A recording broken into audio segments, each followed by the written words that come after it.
Bonjour à chacun.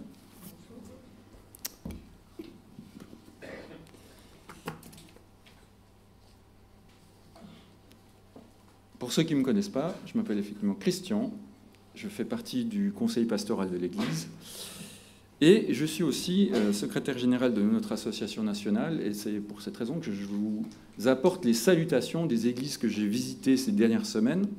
J'étais à Bâle, j'étais à Vevey et puis à Saint-Maurice.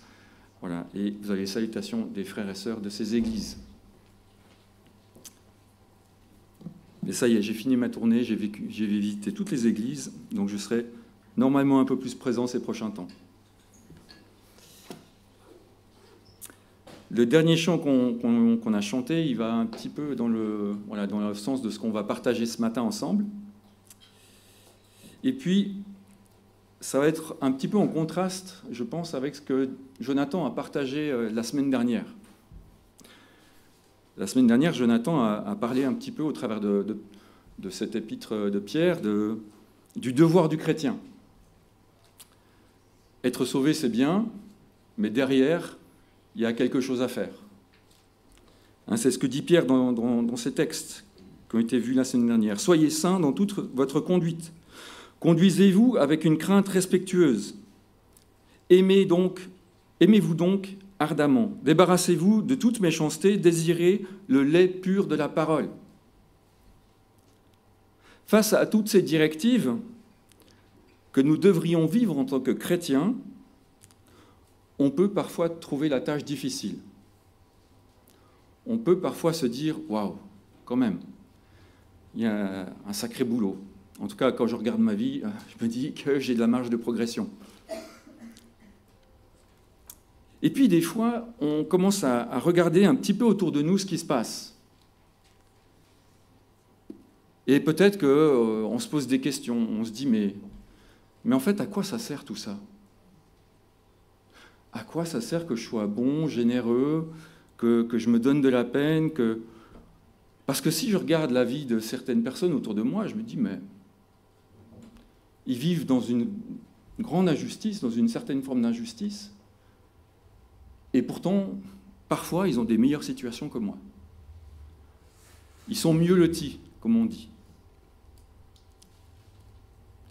Et surtout dans ce monde aujourd'hui, où on n'arrête pas d'avoir des informations négatives. Si vous regardez moi, je trouve que les infos, maintenant, c'est un peu déprimant. Je regarde autre chose. Je regarde Le Meilleur Forgeron ou des choses comme ça, je suis un peu moins triste. Mais c'est guerre sur guerre, crime sur crime. Et pour certains, on a l'impression qu'ils passent par-dessus tout ça en toute impunité, sans problème. Mais il est où Dieu? Il est où Dieu dans tout ça? Qu'est-ce qu'il fait, Seigneur? Qu'est-ce que tu fais? Pourquoi il y a tant d'injustice? C'est exactement la question qu'on va se poser ce matin, au travers d'un psaume qu'on connaît assez bien. Et c'est un psaume d'Asaph. Alors, je mets ça en route. Et j'ai mis ce titre à cette réflexion de ce matin, « Quand notre raison nous joue des tours ». Quand notre raison nous joue des tours. J'aime beaucoup ce psaume, parce que je trouve qu'il reflète une vérité que l'on peut vivre chacun. C'est plein de questions que l'on peut tous se poser, à tout moment de notre vie, face à ces injustices, face à ce qui se passe autour de nous. Et moi, je trouve ça fabuleux que ça soit dans la Bible. Parce que ça nous rappelle que d'autres avant nous se sont posés les mêmes questions. Et ça nous montre aussi comment ils ont résolu ou quelles réponses ils ont pu apporter, entre autres Asaph. Et je trouve encore plus intéressant que les psaumes, ils étaient chantés. Alors le texte qu'on va lire, imaginez-le chanter. Waouh! D'ailleurs, la semaine dernière, à Vevey, on a chanté le psaume 91, 91, parce qu'une sœur de l'Église a mis ce psaume en musique. Ce n'est pas les chansons du Djem. Il y a un autre niveau d'intensité dans le contenu. Alors lisons ensemble ce psaume, et puis on va prendre ces différents passages de ce psaume et voir ce que nous dit Asaph par rapport à la justice ou à l'injustice. Alors je n'ai pas mis de diapo parce que je vous laisse lire dans vos Bibles. Si vous n'avez pas de Bible, il y en a à disposition. Vous pouvez lever la main pour ceux qui souhaiteraient des Bibles. Mais voilà, je trouve que c'est bien quand même qu'on lise dans des Bibles. Ou alors sur votre smartphone, vous avez le droit aussi. On peut être moderne. Mais voilà, si quelqu'un veut une Bible, il y en a à disposition. Et on va lire ce texte. Donc, psaume 73, 73, en entier. Psaume d'Asaph. Oui, Dieu est bon pour Israël, pour ceux qui ont le cœur pur. Toutefois, mon pied allait trébucher. Mes pas étaient sur le point de glisser, car j'étais jaloux des vantards en voyant le bien-être des méchants. Rien ne les tourmente jusqu'à la mort, et leur corps prend de longs bons points. Ils n'ont aucune part aux souffrances humaines. Ils ne sont pas frappés comme le reste des hommes. C'est pourquoi ils se parent de l'orgueil comme d'un collier. La violence les enveloppe comme un manteau. Leurs yeux ressortent dans un visage plein de graisse. Les mauvaises pensées de leur cœur débordent. Ils ricanent en parlant méchamment d'opprimés. Ils profèrent des discours hautains. Leur bouche s'attaque au ciel et leur langue balaie la terre. Voilà pourquoi son peuple se tourne de leur côté. Il boit leurs paroles avidement, comme de l'eau. Et il dit, comment Dieu pourrait-il savoir? Y a-t-il de la connaissance chez le Très-Haut? Voici comment sont les méchants. Toujours tranquilles, ils augmentent leur richesse. C'est donc pour rien que j'ai purifié mon cœur et que j'ai lavé mes mains en signe d'innocence? Chaque jour, je suis frappé. Tous les matins, je suis repris. Si je disais, je veux parler comme eux, alors je trahirais tes enfants. Quand j'ai réfléchi pour comprendre cela, la difficulté a été grande à mes yeux. Jusqu'au moment où je suis entré dans les sanctuaires de Dieu, où j'ai prêté attention au sort final des méchants. Oui, tu les places sur un terrain glissant, tu les fais tomber dans la ruine. Et voilà, en un instant, ils sont détruits, ils ont disparu, anéantis par l'épouvante. Comme un rêve qui se dissipe au réveil, Seigneur, à ton réveil, tu repousses leur image. Lorsque mon cœur était aigri et mes reins transpercés, j'étais idiot et je ne comprenais rien. J'étais devant toi comme une bête. Cependant, je suis toujours avec toi. Tu m'as empoigné la main droite. Tu me conduiras par ton conseil, puis tu me prendras dans la gloire. Qui d'autre ai-je au ciel? Et sur la terre, je ne prendrai plaisir qu'en toi. Mon corps et mon cœur peuvent s'épuiser. Dieu sera toujours le rocher de mon cœur et ma bonne part. Oui, ceux qui s'éloignent de toi vont à leur perte. Tu réduis au silence tous ceux qui te sont infidèles. Pour moi, mon bonheur, c'est de m'approcher de Dieu. Je place mon refuge en toi, Seigneur éternel, afin de raconter tout ce que tu fais.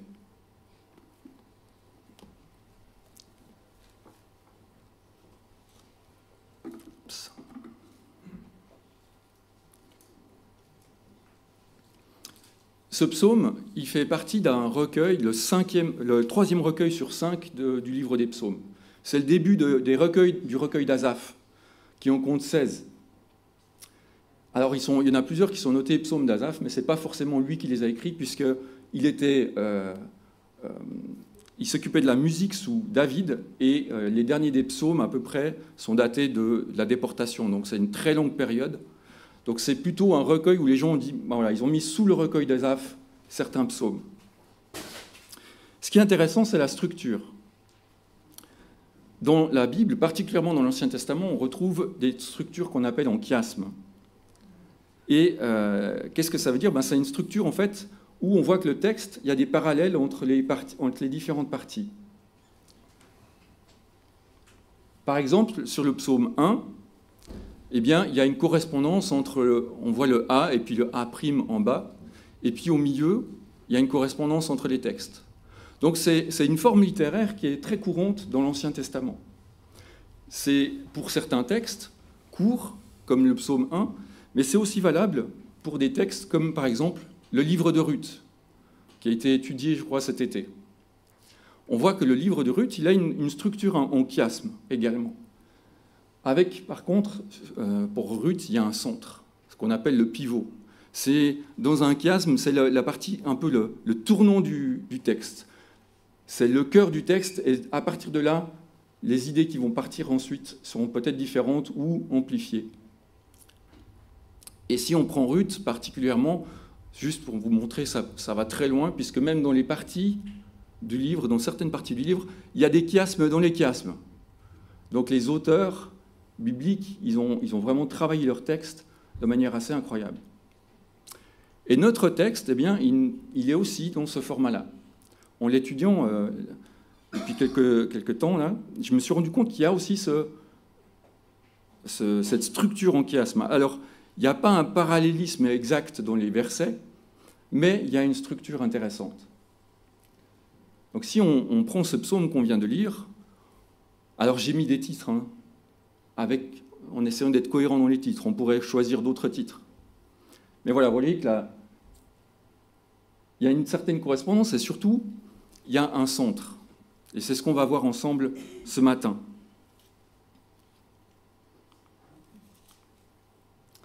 Premièrement, proclamation de la raison. Proclamation de la raison. Pourquoi est-ce que j'ai mis ce titre sur le verset 1? Imaginez Asaph, avec tout ce qu'il a sur le cœur et tout ce qu'il va écrire par la suite. C'est pas très positif, n'est-ce pas? En tout cas, la première partie. Est-ce qu'il est en train de dire « Oui, Dieu est bon pour Israël, pour ceux qui ont le cœur pur » Ou est-ce qu'il est en train de dire « Oui, Dieu est bon pour Israël, pour ceux qui ont le cœur pur » C'est pas la même chose, hein? Moi, ça m'a fait penser un petit peu à ce dialogue entre Marthe et Jésus en Jean 11. Quand Lazare est décédé, et puis Jésus vient, il discute avec Marthe et lui dit que son frère va ressusciter. Et Marthe répond « Je sais, lui répondit Marthe, qu'il ressuscitera lors de la résurrection le dernier jour. » Elle n'était pas convaincue du tout de ce qu'elle disait. « Oui, bon, je sais, Seigneur, il va ressusciter à la fin. » Et Jésus, après, lui dit « Non, il va ressusciter maintenant. » Et je trouve que c'est un peu le même état d'esprit dans ce début de psaume. Asaph, il n'est pas vraiment convaincu de ce qu'il est en train de dire. C'est la raison qui lui fait dire « Oui, le Seigneur est bon pour Israël. » Et pourquoi je peux dire ça? Parce que juste après, le ton change. Il exprime les sentiments de la raison. Il réfléchit. Toutefois, mon pied allait trébucher, mes pas étaient sur le point de glisser, car j'étais jaloux des vantards en voyant le bien-être des méchants. On voit qu'Asaph, il est un peu déstabilisé, en fait. Il raisonne, il réfléchit, par sa propre réflexion, et il observe le monde qui l'entoure. Et ça lui pose un gros problème. Mais comment est-ce possible qu'une personne ou qu'un dirigeant puisse agir ainsi sans qu'il ait des problèmes? Comment est-ce possible que le méchant progresse dans le mal? Il en est jaloux. Parce qu'il se dit, mais moi qui fais le bien, je ne gagne pas grand-chose. Et l'autre qui fait le mal, pourtant, il progresse. C'est un vrai problème de conscience chez Asaph. Dans l'entreprise, on peut avoir le même genre de problème ou dans notre vie courante. Je ne sais pas si vous avez déjà eu des collègues dans votre travail qui sont un peu tricheurs, puis ils passent toujours un petit peu entre les gouttes. Et puis on est là en train de se dire, mais purée, mais pourquoi? Le gars, il est tordu comme la faucille russe et il lui arrive rien. Pardon, c'est une vieille expression, hein, je suis vieux. Mais vous voyez une faucille, comment c'est tordu. Et là, on est un peu écœuré, non? Et on se dit, mais pourquoi, Seigneur? Pourquoi lui réussit et pas moi? Asaph est troublé et il n'est vraiment pas bien dans sa réflexion. Et il continue à réfléchir, il va plus loin. Qu'est-ce qu'il constate au travers de sa réflexion? Il va dans le détail, il analyse, dans les versets 4 à 15. Tout ce rapport qu'il a en regardant le bien-être des méchants. Et j'ai divisé en 3 parties ces quelques versets. Ce que ça produit chez Asaph, ce qu'il voit, c'est que les méchants progressent dans le mal sans encombre. Ils progressent dans le mal sans encombre. Comme si ceux qui font du mal n'auront jamais aucun problème. Leur corps prend de longs bons points. Leurs yeux ressortent dans un visage plein de graisse. Ça ne vous parle pas trop, hein? Eh bien, si on prend le contexte de l'époque, ou même le contexte de beaucoup de pays dans le monde où les gens ne mangent pas à leur faim, eh bien, ça met une autre lumière. Qu'est-ce que ça veut dire, les yeux qui ressortent dans un visage plein de graisse? Eh bien, ça veut dire que c'est des gens qui ont l'opulence. Ils ont les moyens de bien manger. Ils mangent à leur faim, à comparer à d'autres pauvres qui, eux, sont plutôt maigres. Nous, on va plutôt regarder le gars qui va arriver avec une Lamborghini ou une Ferrari. Ça va nous faire... voilà. Si on met dans le contexte, on pourrait dire, voilà, ils s'achètent des grandes maisons, ils ont de belles voitures. Et ça, c'est vraiment fort chez Asaph. Il dit, mais comment ça se fait? Ces gens-là, ils vivent dans l'opulence et ils n'ont aucun souci. Tous ces signes extérieurs de richesse. Et ces versets nous parlent aussi de l'orgueil de ces personnes. Ils ricanent et parlent méchamment d'opprimés. Ils profèrent des discours hautains. Ils s'attaquent au ciel, c'est-à-dire à Dieu. En résumé, ils sont imbus d'eux-mêmes et sûrs d'eux-mêmes. Ils ont l'impression eux-mêmes d'être intouchables, même par Dieu. Ils se moquent du ciel. Et est-ce qu'en observant ce monde, on n'a pas parfois le même constat? Les gens qui se moquent de Dieu, particulièrement dans la culture française, c'est normal, hein, on peut se moquer de Dieu, c'est tout à fait... Pas tous les dieux, hein, pardon, mais il y en a, il ne faut pas toucher parce qu'on va avoir des problèmes. Mais le Dieu de la Bible, alors oui, ça on peut y aller. Ils paraissent parfois, ces gens, intouchables. Un deuxième constat que fait Asaph, bien c'est que tout cela fait que le peuple est détourné. L'attitude de ces méchants détourne le peuple.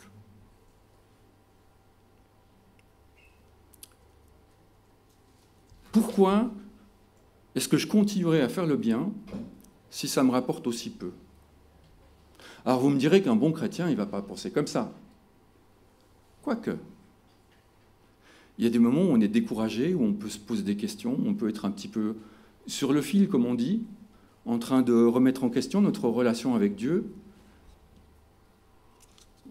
en train de se dire, est-ce que ça vaut vraiment la peine que je continue à marcher avec lui pour ce que ça me rapporte?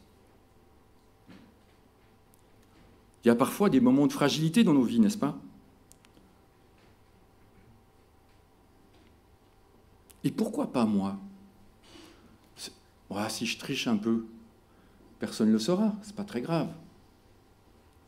C'est pas si grave que ça. Si je mens pour gagner un petit truc en plus, c'est pas super grave, ça paraît anodin. Et pourtant, c'est le début d'un engrenage.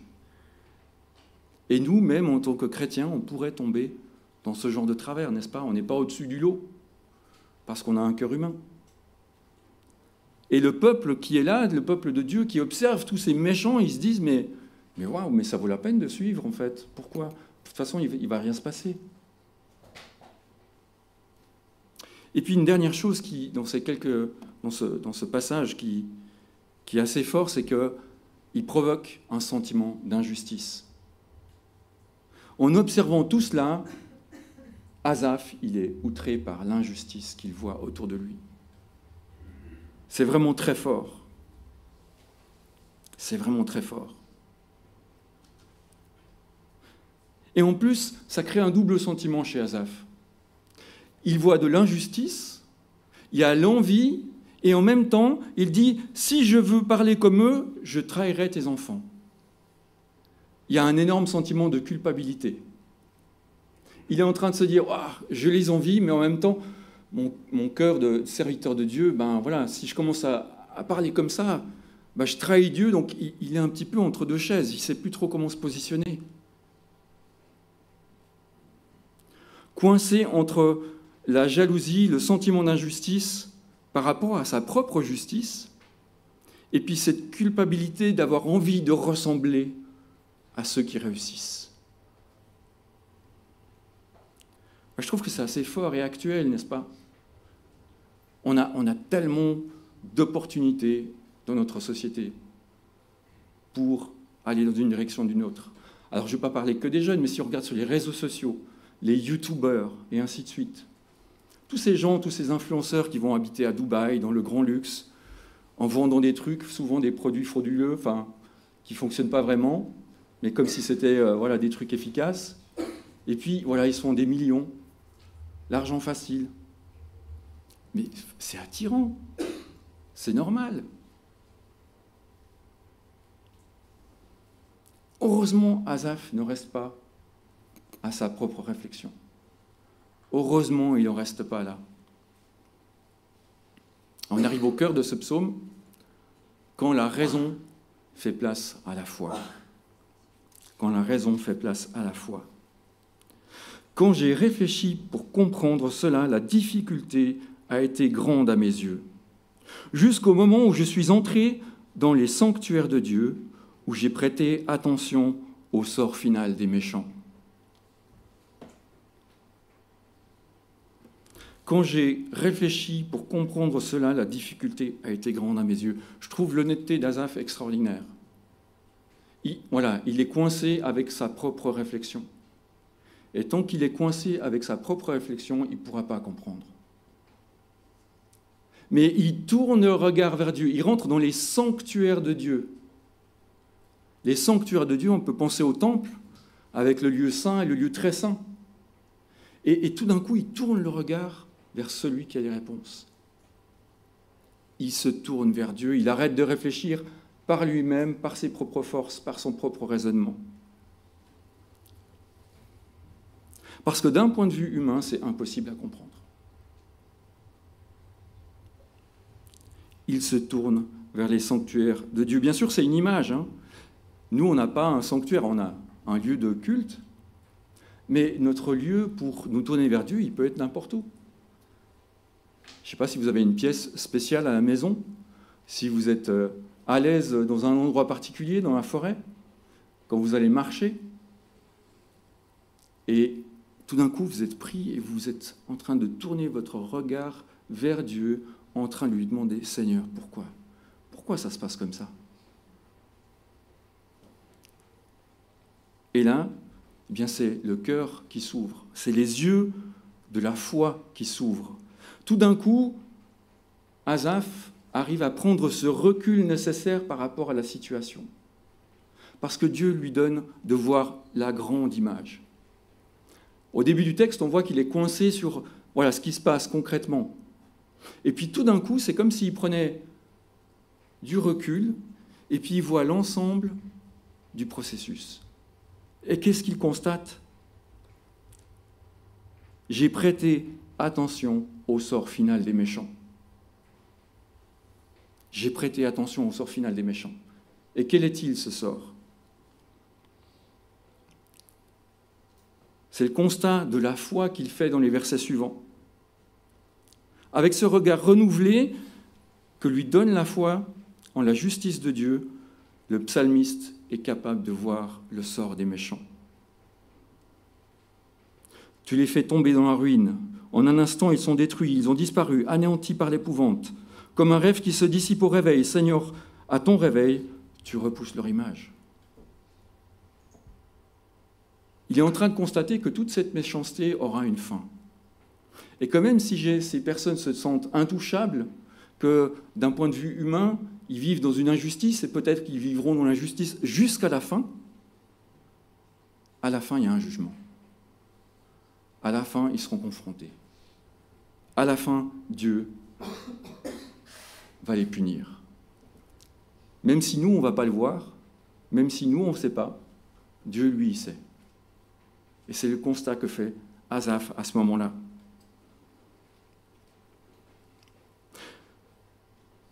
Et il est dur avec lui-même, Asaph, je trouve.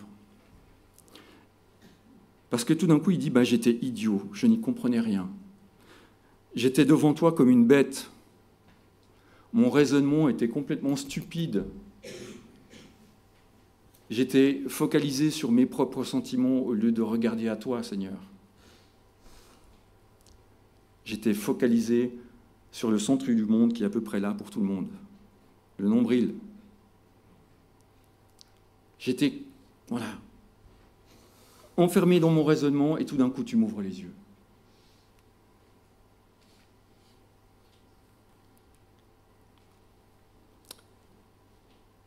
Ce qui permet à Asaph de complètement changer de sentiment, complètement changer de discours.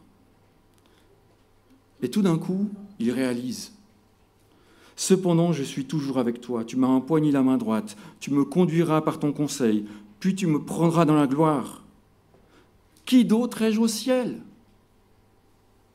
Quel revirement entre le début de ce texte et cette partie-là, n'est-ce pas ? D'abord, il jalouse les méchants, et tout d'un coup, il regarde, mais en fait, ma bonne part, elle est là. À qui d'autre irai-je ? Où est-ce que je pourrais trouver d'autres réponses ? Nulle part. C'est vraiment dans la main de Dieu que j'ai tout. Même si c'est difficile, même s'il y a des moments dans ma vie qui sont compliqués, mon corps et mon cœur peuvent s'épuiser. Dieu sera toujours le rocher de mon cœur et ma bonne part. Oui, ceux qui s'éloignent de toi vont à leur perte, tu réduis au silence tous ceux qui se sont infidèles. Quel contraste, n'est-ce pas, entre le sort des méchants et le sort de ceux qui suivent Dieu. Les méchants, il les place sur un terrain glissant, tu les fais tomber dans la ruine. Et voilà, en un instant, ils sont détruits, ils ont disparu, anéantis par l'épouvante. Mon corps et mon cœur peuvent s'épuiser. Dieu sera toujours le rocher de mon cœur et ma bonne part. Quel contraste! Quel contraste! Et c'est pour ça qu'à la fin de ce psaume, on n'est plus dans la proclamation de la raison, on est dans la proclamation de la foi. Et j'imagine Asaph en train de s'écrier. Pour moi, mon bonheur, c'est de m'approcher de Dieu. Je place mon refuge en toi, Seigneur éternel, afin de raconter tout ce que tu fais. Quel contraste entre ce premier verset où oui, Dieu est bon pour Israël. Et là, on sent vraiment qu'il y a tout le cœur d'Asaph dans cette proclamation. Il a compris, il a ouvert les yeux. Tout mon bien, toute ma bonne part, malgré toute cette injustice, malgré ce monde que je ne comprends pas, malgré ces défis que j'ai dans ma vie, il est auprès de Dieu.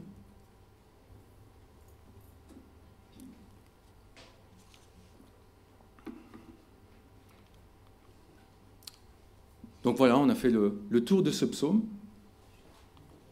Alors qu'est-ce qu'on peut en conclure ? J'ai mis 4 points, il y en a sûrement beaucoup d'autres. Premièrement, analyser tout en restant humble. Nous n'avons pas la vue d'ensemble. C'est ce qui se passe dans ce psaume. Asa fait une analyse, mais comme il n'a pas la vue d'ensemble, il se perd un peu dans ses propres réflexions. Et surtout, on n'a pas la même conception de la justice que Dieu. On a souvent notre propre justice, n'est-ce pas? Par rapport à l'autre. Moi, je suis juste parce que je fais ceci ou cela. Et l'autre, il est injuste parce qu'il ne fait pas la même chose que moi.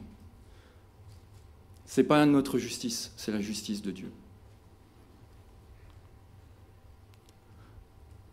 Donc ne pas se fier à sa propre raison, car notre raison nous joue des tours.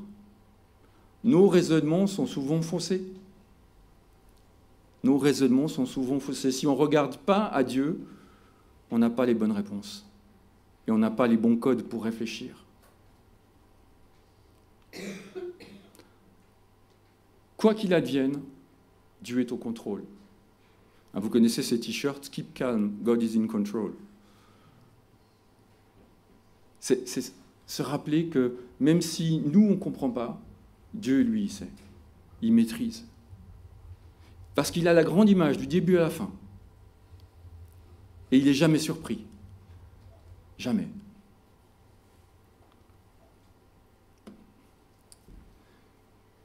Et cette dernière pensée, toujours content, jamais satisfait. C'est l'ancien directeur de la Maison de la Bible en Italie qui disait ça par rapport à son travail. Il est toujours content de son travail, mais il n'est jamais vraiment satisfait parce qu'on peut toujours faire mieux. Et j'aime bien cette idée. C'est bien de se poser des questions. C'est bien de se remettre en question. Mais n'oublions pas d'être toujours heureux d'être chrétien, d'être attaché à Dieu, d'être enfant de Dieu. Toujours content, jamais satisfait, oui, parce qu'on vit dans un monde d'injustice. On vit dans un monde, tant que le Seigneur n'est pas de retour, on vit dans l'injustice, c'est normal. C'est un monde corrompu depuis la chute, c'est comme ça. Et ça doit continuer à nous offusquer, ça doit continuer à nous choquer, ça doit continuer à nous interpeller pour prier, pour demander à Dieu son aide dans toutes ces situations, dans les guerres qui sont en cours. Il y a tellement d'injustices. Dans quantité de situations, il y a tellement d'injustices. En France, actuellement, on parle, je dis la France parce que j'habite en France, mais on parle beaucoup du harcèlement scolaire. Mais il y a tellement d'injustices. On doit continuer sans cesse à s'offusquer de cela. Ne jamais être satisfait et dire « bon, moi je suis chrétien, tranquille, j'attends la fin ». Par contre, on doit avoir cet esprit de reconnaissance, d'être heureux, de se dire « merci Seigneur », comme on l'a fait au début de ce culte, n'est-ce pas? Chanter notre reconnaissance et ne pas s'arrêter à ce que l'on voit, parce que sinon, on risque de déprimer. Alors, vraiment, c'est ce que je vous encourage à faire. Quand vous avez ces moments de doute, de réflexion, de vous dire « ok, Seigneur, je ne comprends pas, mais donne-moi le recul nécessaire. Donne-moi ta sagesse et pas la mienne, pour que je comprenne tes plans et pas les miens. » Et il vous gardera dans sa main.